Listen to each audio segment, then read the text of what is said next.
Some time ago, we posted a video, "Do Schools Discriminate Against Boys?"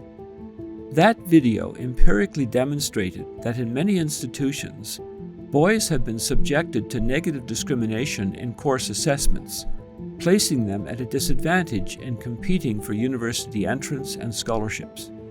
That Viewpoint has now garnered several million views and inspired many viewers to relate their similar experiences in the comments section. The comments affirming the video's thesis were overwhelming, highlighting the seriousness of the issue and its impact on a significant part of our male audience.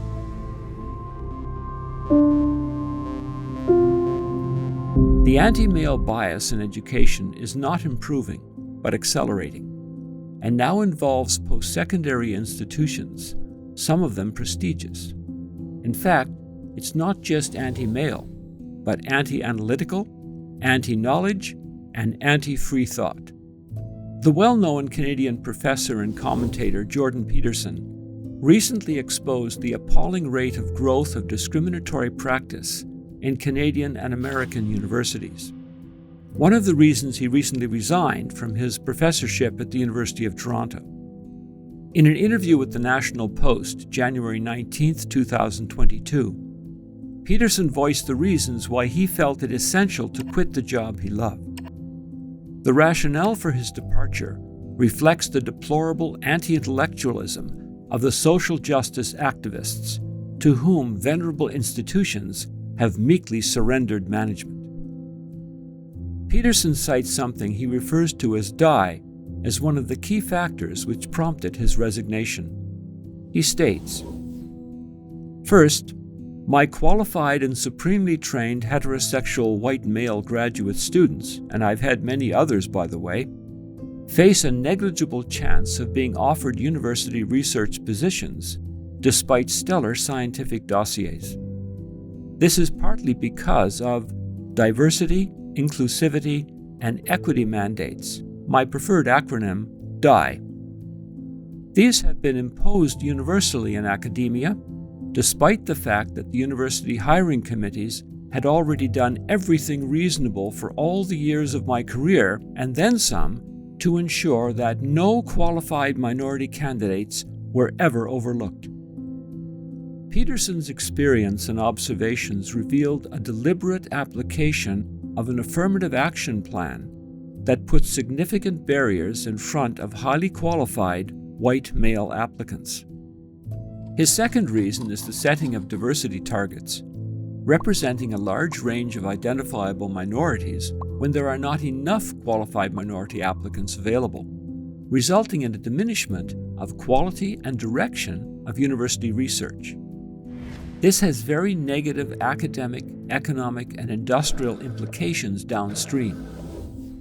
This means we're out to produce a generation of researchers utterly unqualified for the job, and we've seen what that means already in the horrible grievance studies disciplines.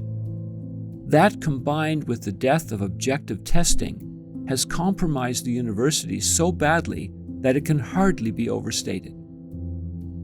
Peterson goes on to explain that professors must write DIE statements in applications for research grants, causing many to be dishonest if they wish to have any chance at a successful grant application. He explains the justification for these processes lacks scientific reliability, yet they are largely being promoted by an overtly leftist professor from Harvard. We are now at the point where race, ethnicity, gender, or sexual preference is first accepted as the fundamental characteristic defining each person, just as the radical leftists were hoping, and second, is now treated as the most important qualification for study, research, and employment. Imposing any criteria on hiring other than knowledge and competence to do the job at hand weakens not just the hiring entity, but the society. Merit as measured by knowledge, skill, and competence should be the only criteria applicable to most positions, especially in academia. Any nation that moves in the directions described by Dr. Peterson is doomed.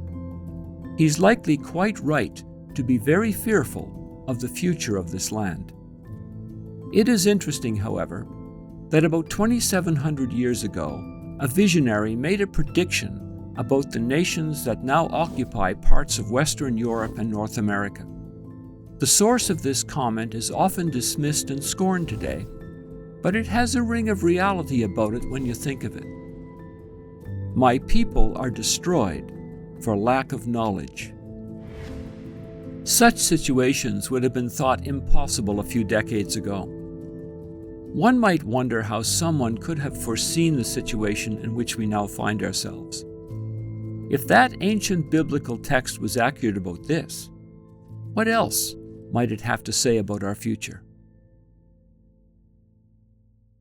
If you liked this video, please like, comment, and subscribe. And for more content like this, please visit our website at tomorrowsworldviewpoint.org.